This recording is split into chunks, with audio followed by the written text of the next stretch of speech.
SIS backwards and often bother kids when they're growing with their growth plate. You can palpate some of the back. You can palpate along the adductor tendons up to the pubic bone. You can palpate along the hip flexors up to the ASIS, and just below that to the AIIS, the anterior inferior iliac spine. The last thing that we'll normally palpate is the greater trochanter. And again, that's somewhat hard through their shorts and much easier on a thinner patient. But if you push on the outside of the hip, it's the most prominent bone that you can identify. And usually when they have trochanteric bursitis, the pain will be just behind the most posterior aspect of the trochanter. Once we've done observation, range of motion, palpation, then we usually start doing some specific tests. And then usually I'll do range of motion for them to see if it bothers them when I'm pushing them into each specific range of motion, like flexion.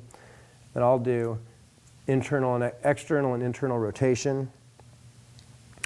Oftentimes we'll circumduct the hip and try to do flexion, internal, external rotation all at the same time and see if that bothers them, something intra-articularly.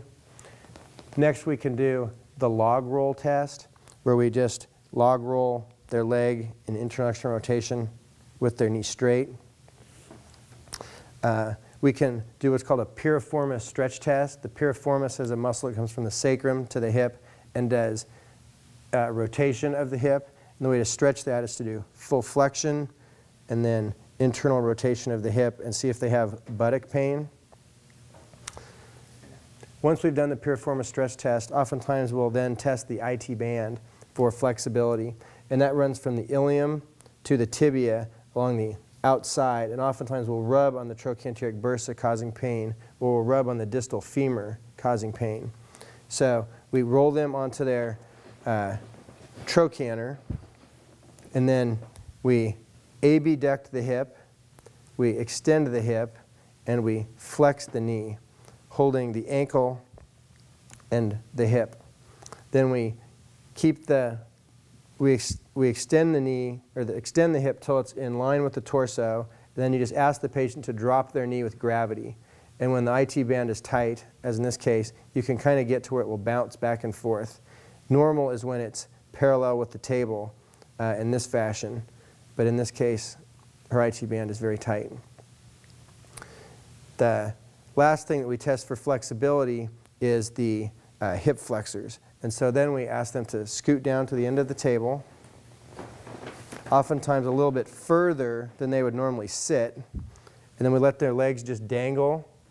And then we flex the knee up all the way to the chest, oftentimes having them move their arm. And then you watch the opposite leg. And in this case, it comes up off the table. So that's iliopsoas tightness. And her leg kicks out, which is rectus femoris tightness. Demonstrate that again.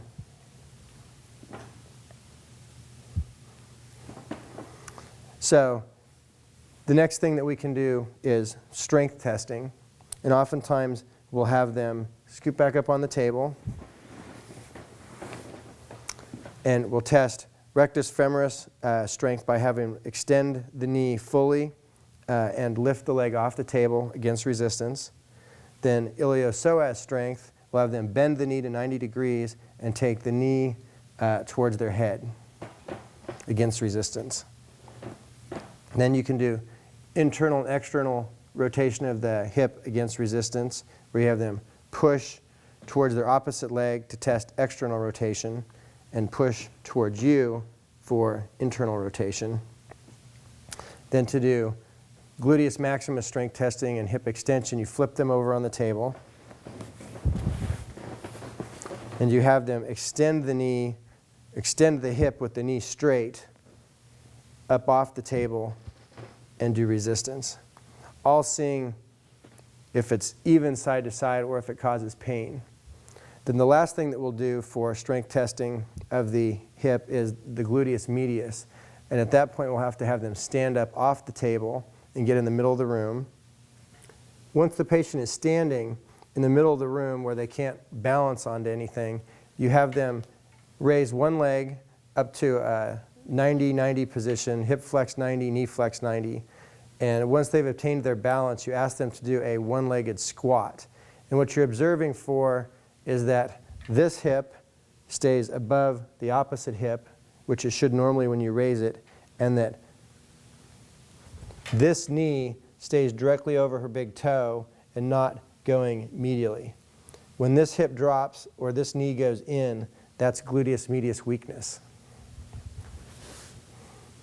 So as you can see here, when she does a squat, her hip drops and her knee caves in, and that's indicative of weakness. What we'd like to see is that it stays straight over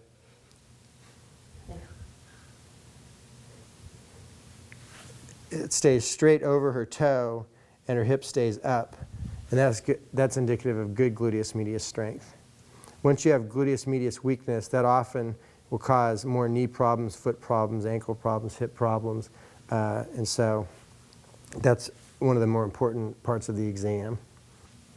So now that we've done hip observation, palpation, range of motion, stretching, strength testing, we've pretty much concluded our hip exam.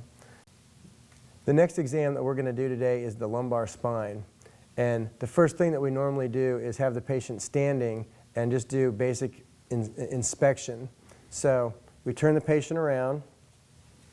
Oftentimes you'll have to pull the shirt up. Oftentimes you can kind of just tuck it in.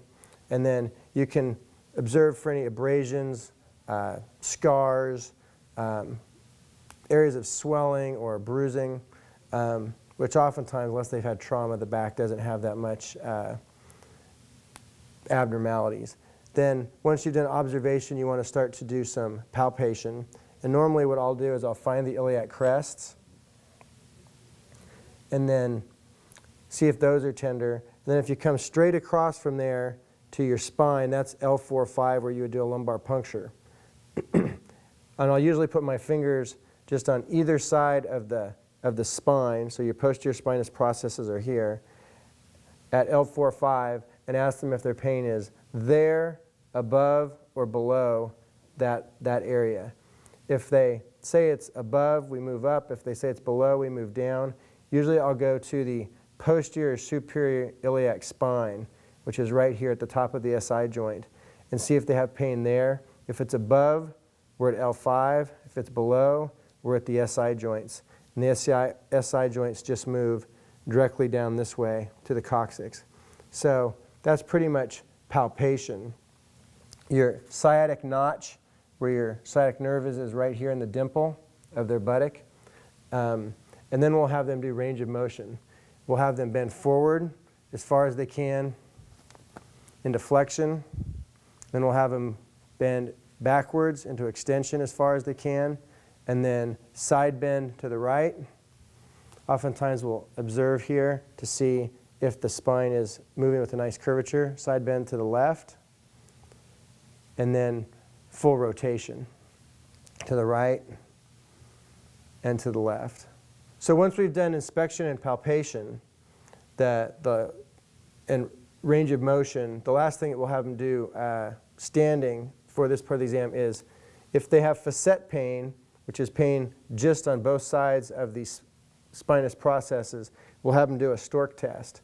In order to do the stork test, you have to get behind them so you can support them well, but you have them raise their hip and their knee to 90 degrees, and then you have them extend and rotate on the side that's standing and supporting them to see if that reproduces their pain. And you do both legs and see exactly which sides cause the most pain, right or left.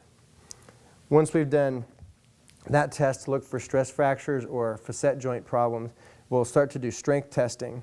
And then usually we'll have them walk on their toes,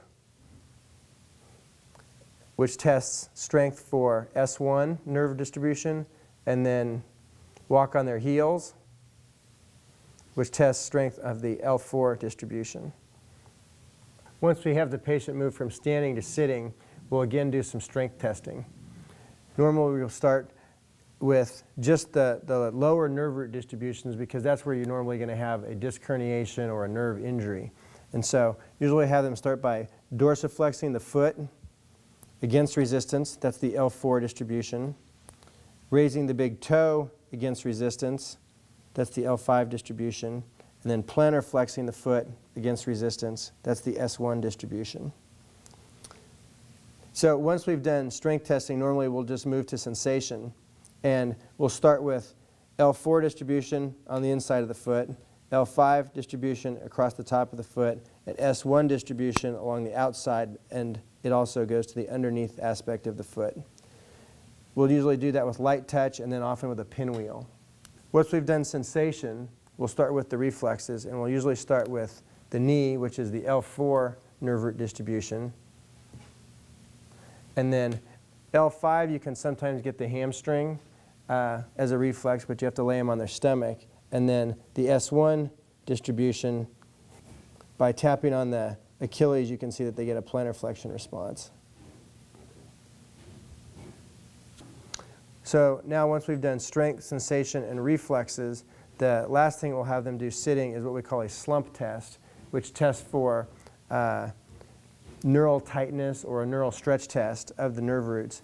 And so you have them extend their knee, dorsiflex the foot, put their chin on their chest, and then lean as far forward as they can. And you want to see if this just gives them a stretch of their hamstring, or if it actually reproduces their pain or sciatica, which comes down their leg, below their knee, and exactly where it goes. Often this is a good way to trick the patient, because if the patient knows that they're supposed to have pain with the straight leg raise, they may not know that you're doing the same test in this position.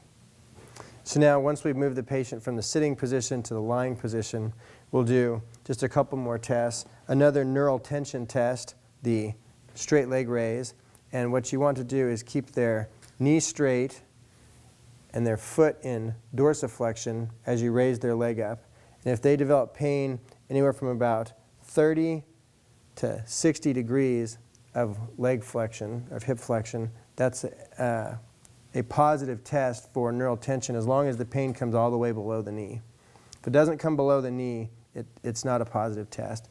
Another good way to test that is if they start to reproduce their sciatica symptoms with their knee or with their foot dorsiflexed, you can undorsiflex the foot and their pain should go away. And then when you dorsiflex it again, their pain will return. Or vice versa, you can bend their knee and see if their pain goes away, and then straighten the knee and see if the pain returns. And that's the straight leg raise. Another test that we can do lying supine to test their SI joints, to see if they're getting pain at their SI joints, is to do the Faber test. It's flexion, abduction, and external rotation, Faber. And then you put some pressure on the top of the knee and some pressure on the SI joint, or on the anterior superior iliac spine, stressing the SI joint. And you see if that bothers them in the back. Once we've done that test, we have completed the back exam. Again, also though, you always want to make sure that they don't have abdominal pain that's causing symptoms in their back. That will complete the lumbar spine exam. So the next exam that we're going to do in our series is the hand and wrist. And again, we just want to start by looking for observation and just looking for areas of swelling, bruising, abrasions, etc. And so you just look at both sides of the wrist, and you can often sometimes see if there's swelling in the area of the scaphoid or swelling in the area of the triangular fibrocartilaginous complex, which sits down here at the end of the ulna, or in the hypothenar or the thenar eminence of the little finger or the thumb. Then once we've done inspection, we'll have the patient do active range of motion. So we'll have them extend the wrist as far back and see if that causes pain or has equal range of motion compared to the other wrist. And then wrist flexion downward, and then ulnar or radial and ulnar deviation. And then the hand is already in a pronated position, so we'll have them supinate the wrist and then pronate the wrist to check for full range of motion and anything that causes pain. Then we can do the same thing with strength testing in all those ranges of motion and have them do it against resistance. So extension against resistance, flexion against resistance, have them make a fist and do ulnar deviation against resistance, radial deviation against resistance. Then you can shake their hand and have them do a pronation against resistance, supination against resistance, and then you can have them squeeze your fingers and see if, where and if they get pain with those activities. The next thing that we can have them do, or we can do, is palpation. And the wrist has a lot of bones in a small area, and so you can't often palpate specifically every bone, but some of them are easier than others. So usually I'll start by feeling along the ulna, and sometimes you can feel the extensor carpi ulnaris tendon and the flexor carpi ulnaris tendons, as well as just distal to the ulna you have the TFCC, triangular fibrocartilaginous complex, which acts like a meniscus of the wrist. Then you can get the radial ulnar joint, the area between the radius and the ulna. Then you can palpate, there's a hole that is in the area of the lunate bone, and if you extend the wrist, there's a divot, and if you flex the wrist, that divot goes away. So then you know you're over the lunate bone. Then you have the scapholunate ligament, and then if you have them extend their thumb, you'll see where we have the lines here of the extensor pollicis longus and brevis, The space in between that divot is the snuff box, and that is where the scaphoid sits. So you can palpate the scaphoid there. You can palpate along the tendons. There's one more tendon over here, the abductor pollicis. Then if you turn the wrist over, you can find the pisiform bone. And then if you come about 1 centimeter or 2 centimeters towards the index finger, from the pisiform bone you'll find the hook of the hamate, which is often broken in racket sports. And then coming off of that, you have the ligaments that come over to the scaphoid and form the carpal tunnel. And if you tap on that area, that's called a Tunnell's test, seeing if they get any paresthesias into their thumb, index, ring, middle or ring fingers. You can then have them start doing some special tests, looking at the metacarpal joint of the thumb, which is the most prominent joint here, and that's the most common place to get arthritis in the hand. And so you can palpate that area and then grab their thumb and grind it in a circumduction fashion to see if that causes pain to that area. You can then have them extend their thumb and palpate again along those tendons that make up the first dorsal compartment of the wrist, the abductor and the extensor pollicis brevis, and then have them put the thumb into a fist position and ulnar deviate.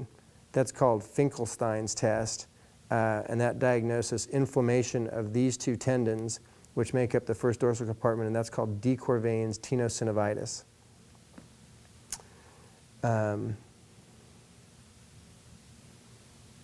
The next thing that we can do is look at the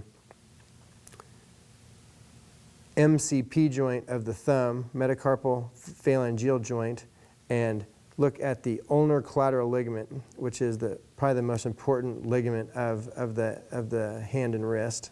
And if you grab the metacarpal and grab the phalanx and do an abduction maneuver, you can stress the ulnar collateral ligament and see if that is loose compared to the other side or if it causes pain. Then we'll often move down to the fingers and have them do range of motion of the MCP joint, the PIP joint, and the DIP joint. And oftentimes we'll do that individually to make sure that they're not able to compensate in some way.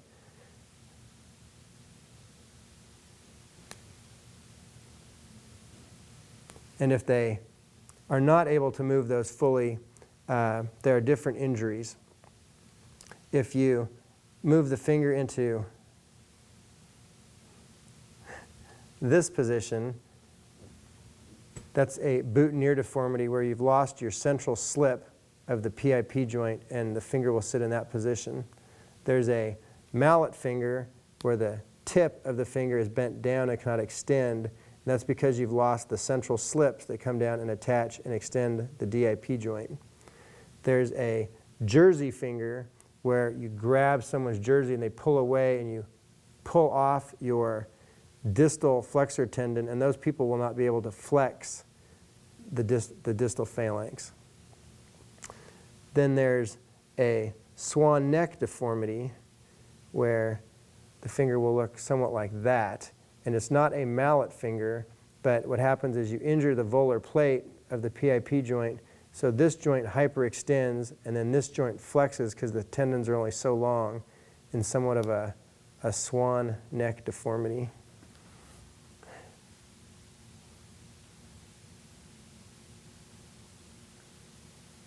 Once we've inspected for deformities of the fingers, we'll move back up the wrist and do some specific stress testing of different ligaments of the wrist.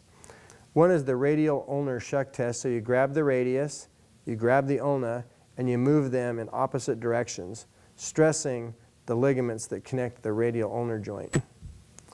The next one is you put your middle finger on the pisiform bone, and you put your thumb on the ulna, and you push them in opposite directions. And that is the TFCC compression test. Another name for the radial ulnar shuck test is the piano key test. Now we've done observation, range of motion, palpation, and specific testing for strength and ligaments of the wrist and of the thumb. And that concludes our examination of the hand and wrist. The next joint that we're going to do is the